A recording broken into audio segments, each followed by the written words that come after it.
भाई बहनों, आज की रोटी की हर सदस्य व्यक्तियों के लिए यीशु ख्रिस्तांची मधुर नावाचे सप्रेम नमस्कार. आज की दिनांक 28 एप्रिल 2026 मंगळवार. पक्ष आणि कोणीही त्याला एक शब्दही उत्तर देऊ शकला नाही आणि त्या दिवसापासून कोणीही त्याला पुन्हा प्रश्न विचारण्याचे धाडस केले नाही.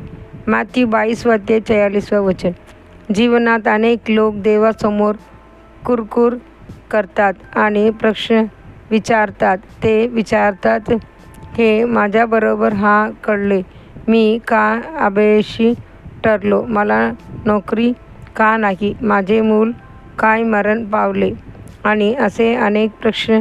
काही लोकांसाठी जीवनच एक प्रश्नचिन्ह बनते. ते चित्तेने स्वतःला विचारत राहतात, माझे भविष्य कसे असेल. जीवनातील अनेक प्रश्नांची उत्तरे पृथ्वीवर मिळत नाहीत. आपण देवाची राज्यात प्रवेश केल्यावरच सर्व प्रश्नांची उत्तरे मिळतील.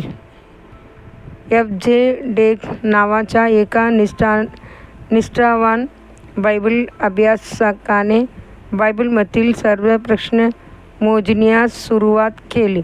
त्याला जुना करारात 2272 प्रश्न आणि नवा करारात 1022 प्रश्न सापडले आणि त्याने ते सर्व टेक्स्ट अँड नोट रेफरन्स बायबलमध्ये नोंदवले. यामध्ये विविध प्रकारचे प्रश्न आहेत.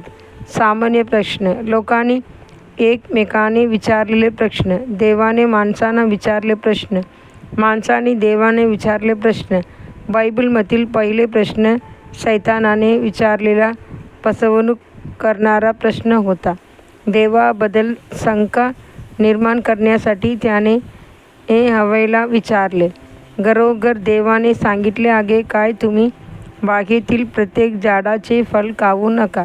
आजही अनेक प्रश्न आपली परीक्षा घेण्यासाठी येतात. आपण सावध नसलो तर असे प्रश्न आपल्याला प्रलोभनात पाडू शकतात आणि योग्य मार्गापासून दूर नेऊ शकतात. देवाने माणसाला विचारलेला पहिला प्रश्न होता, आदाम, तू कुठे आहेस? उत्पत्ती 3:9.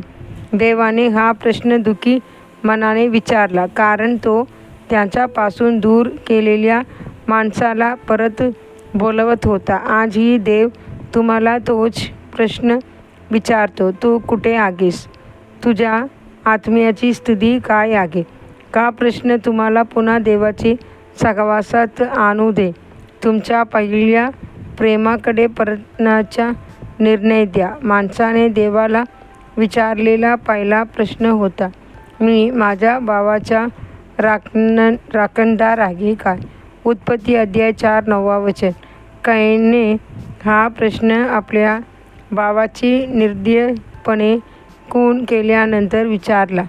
त्यामुळे त्याने स्वतःवर अनेक शाप आणले.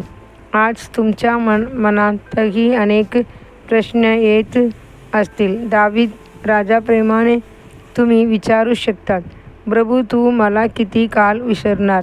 कधीकधी आपण आपल्या स्वर्गीय पित्याला प्रेमळ पालकाशी बोलणाऱ्या मुलासारखे प्रश्न विचारतो, पण आपण कधीही कुरकुर करू नये. देवाचे लेकरांनो, तुमची प्रश्नाची उत्तरे आहेत. योग्य वेळी प्रभू ती तुम्हाला प्रकट करील. अधिक चिंतनासाठी वचन, तो मला हाक मारील आणि मी त्याला उत्तर देईन.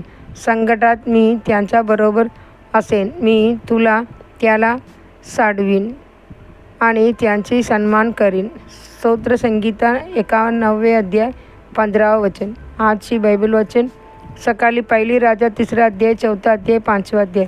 संध्याकाळी लूक 20 1-26. धन्यवाद.